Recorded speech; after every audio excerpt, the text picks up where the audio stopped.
wabona mpagaze hano nshima Imana, utazi aho nabayeho navutse, yakwibaza ngo dore abahiriwe ni bariya.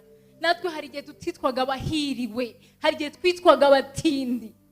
Aho twasengeraga nkiri muto, aho nakuriye mu rusengero, bagiriye ishyari mama. Ibyo ndabivuga mbihagaze kuko ndabizi neza, nejo nabisubiramo nejo bundi. Bakavuga ngo kuki iby'Imana imubwiye bisohora, twebwe twasenga bikanga. Cyo nkundira abana babana ati hari indi myuka akorana nayo, kandi iyo myuka nabo barayishakaga wenda.